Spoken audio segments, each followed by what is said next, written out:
What's up? Welcome back to Nowstalgia. Dave here talking Women Talking. New awards movie out in limited release. First film from Sarah Polley in over 10 years. Starring a lot of big name actors. Frances McDormand, Rooney Mara, Jessie Buckley, Claire Foy, Ben Whishaw. Movie that's got a lot of acclaim ever since it came out of Telluride. It was supposed to come out in December. It's only just now coming out in January. It'll, I think, go wide towards the end of the month, so it's getting there. But there's been a lot of talk about this film as something that will be in the mix for Oscars, be in the mix for a Best Picture nomination, given the early acclaim and the star power attached to it. And it's a movie that I don't think is for the faint of heart. It's definitely heavy subject matter, but if you can get past that, it is definitely an acting and writing showcase as a film and worth your time for sure. Uh, you know, just right off the bat, the movie really throws you right into just how heavy it is. You're set in 2010 at a Mennonite colony, and you quickly learn that this group of women have come together to decide the fate of the women at their colony because these women have learned that they have been repeatedly drugged and raped during the night by the men in their colony for an extended period of time. Right off the bat, just obviously heinous stuff just to be presented with right in the open. And there's throughout the film brief like flashback scenes regarding specific characters where they kind of like realize what's happened to them waking up in the morning. Really gut wrenching stuff. And of course, this is ranged uh, across ages, both high and low. So it's just really, really difficult stuff. But the film quickly centers you with a few of these women in like the second floor hayloft of a barn, on the colony grounds, and has almost like a theatrical stage play type vibe because we're largely set in that hayloft for the majority of the film. That's where most of the dramatic uh, things happen. And uh, also of note is that the film has a really stark, noticeable, like grayscale color grading over the lens, almost sucking the life out of the scenery you're watching, kind of connecting thematically to how the women are feeling about the place they've found themselves in, I guess you could say.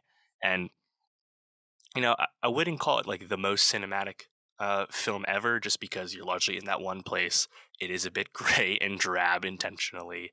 And it's really just about people talking about how they feel and what they want to do about their lives. And like I said, a bit of a theatrical stage play, theater play type vibe. But I think you can get by that because, like I said, the writing and the performances are just quite superior. Uh, Rooney Mara, a bit more understated character. I don't think she makes quite as strong an impression as Jessie Buckley or Claire Foy do, who are more rage-filled, uh, emotional characters. Really, kind of, I think, espousing the feelings that many in the audience, I assume, would have while watching the movie, and watching these characters talk out the pros and cons of what they could achieve by leaving this colony versus staying and forgiving the men. Uh, Really, I think puts the audience member, puts the viewer through quite the up and down as these women talk their way through various conclusions before getting to the place they get to. Um, I think you kind of almost go up and down with which character you're almost like rooting for to like win the argument, quote unquote. Um, Frances McDormand, obviously high profile name to be attached in the film, but she's not actually in the movie nearly as much as two other of her peers as far as older women actresses go.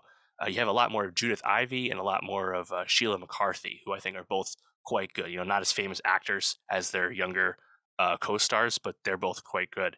And yeah, I think just really kind of, I think sitting with these characters expressing how they feel about something that on one hand is so heinous, but like these, themes of agency and protecting those you love I think are quite familiar and universal.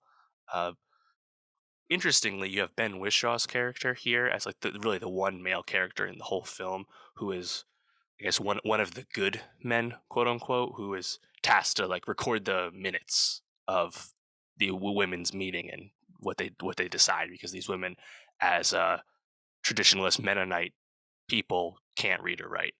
Um, Wishaw, he's kind of like the Rooney Mara character, who and they're quite connected in the film, where he's like super earnest, super soft spoken, super nice. But I don't know if narratively his presence as like the good male character gets beyond that in terms of like achieving anything further on the dramatic side of things. I understand why he's there. Like the movie isn't trying to paint in like a broad brush in terms of how it talks about gender in this extreme situation, but ultimately I was more, I guess, interested in like spending time with Claire Foy, spending time with Jessie Buckley, whose characters I think just were a bit more interesting to me personally. But I think that would definitely be a piece of the film that would be perhaps up and down depending on the viewer. How did you feel about the Rooney Mara Ben Whishaw relationship, and how did you feel about Wishaw's character's kind of placement in the story overall? Probably depends on the viewer there. Uh, yeah, I think one other note that I came up right away was obviously this is a movie that does very little to dissuade anyone from having negative feelings about religious fundamentalism and traditionalism because of the uh, direness of this situation. This movie is fictional, set in 2010, but of course it is based on or adapted from a 2018 book, which was based off of a real life similar circumstance that happened at a Mennonite colony in Bolivia. So it's not like this completely came out of nowhere.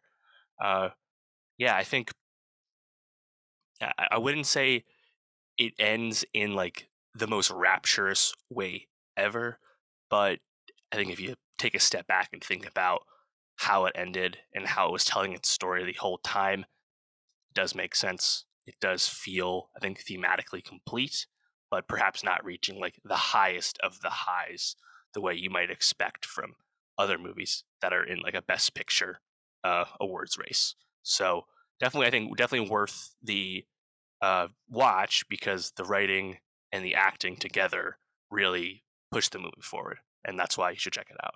So, when we're talking, let me know what you thought. Did you like the grayscale visuals? Did you love Ben Wishaw's presence in the film? Who was your favorite performance in the movie? Leave a comment below, let me know. And for more movie reviews, subscribe, and I'll see you next time.